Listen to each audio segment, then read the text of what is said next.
Durant la nuit, l'autopsie finit par parler. On avait retrouvé l'identité du cadavre. Il s'appelait José Larieux.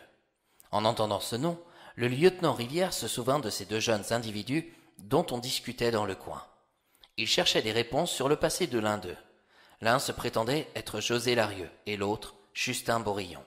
Dans la région, les gens détestent ceux qui fouillent dans le passé. Certaines personnes préfèrent même le mensonge à la vérité. La véracité peut beaucoup plus blesser, mais avec elle, on sait à quoi s'en tenir. Il demanda au brigadier Laborde de prévenir la gendarmerie de Tarbes. La famille Larieux ne vivait pas dans le secteur d'Aire-sur-l'Adour. Ils résidaient dans une ferme dont ils étaient les propriétaires. Elle était située sur la départementale D119 au nord de Tarbes, près d'Oléac-des-Bas. Thomas mit en place un rendez-vous entre son lieutenant et le capitaine Pierre Lacroix. Ils finirent par se rencontrer quelques heures après ce coup de fil. « Vous nous faites part d'une belle affaire, » s'empressa Pierre Lacroix. « Je m'en serais bien passé. Connaissez-vous la famille Borillon ? » ?»« Pourquoi me posez-vous cette question ? » ?»« J'ai enquêté de mon côté. À la télévision, j'ai reconnu la petite fille d'André Borillon. Si ce cadavre est en rapport avec leur famille, nous ne sommes pas rendus au bout de nos peines. » Le lieutenant se retrouva interloqué. Il ne connaissait pas la famille Borillon, à vrai dire, elles sont tellement nombreuses dans la région. « Kylian Le Breton, ce dont vous parle ? » s'inquiéta le lieutenant. « Si c'est le neveu de Joseph Le Breton, laissez tomber. Cette affaire va vous dépasser. » Pierre Lacroix l'invita à sortir à l'extérieur de ses locaux. Dehors, il alluma une cigarette et en proposa une, au lieutenant qui la refusa.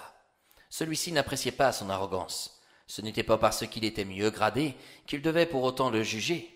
Il remarqua dans le cou du capitaine un tatouage qui représentait un scorpion. Avait-il eu autrefois à négocier avec des personnes peu recommandables ? Jusqu'à aujourd'hui, j'ai toujours conclu mes enquêtes. Je ne connais peut-être pas ces familles, mais avec votre accord ou non, je finirai par retrouver l'assassin. Il est hors de question à ce que vous m'empêchiez d'aller jusqu'au bout. Est-ce clair ? Je vous aurais prévenu. Peu importe ce que vous pensez, je suis venu à vous pour que nous puissions apprendre cette triste nouvelle aux parents de José Larieux. Je ne suis pas dans mon secteur. Votre secteur n'est pas le mien non plus, lâcha le capitaine. De toute manière, nous n'aurons pas d'autre choix que de collaborer si nous souhaitons résoudre cette enquête qui se déclare bien difficile. Pour commencer, il serait gentil de votre part de partager tout ce que vous savez sur la famille Borillon et sur la famille Le Breton. J'enverrai tout ce que j'ai par mail à votre gendarmerie. Vous savez, dans quelques mois, je serai à la retraite. Ma première affaire était en rapport avec la famille Larieux. C'est étrange de savoir qu'ils seront aussi ma dernière. Vraiment ? Oui, j'ai commencé ma carrière à Cauterets. À cette époque, je n'étais qu'un simple brigadier.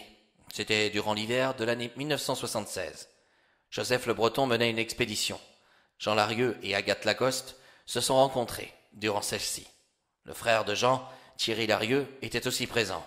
Mais il y avait surtout une certaine Marie Borillon. C'était la petite amie de Joseph Le Breton. Un rapport avec Colline Borillon ? Justement. Prenons ma voiture et en route, je vais tout vous expliquer.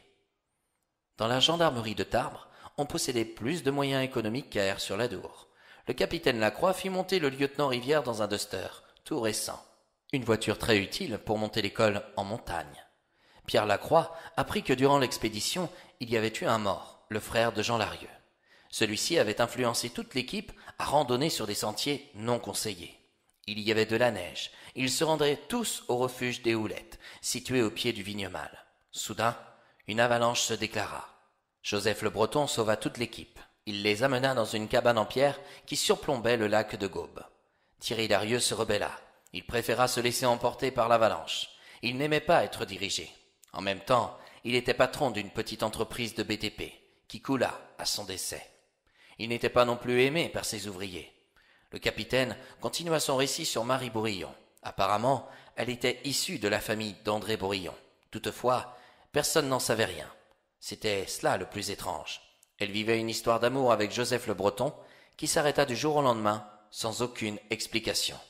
Comment pouvait-elle être issue d'une famille si réputée, sans que personne ne le sache ? C'est une bonne question à laquelle je n'ai trouvé aucune réponse.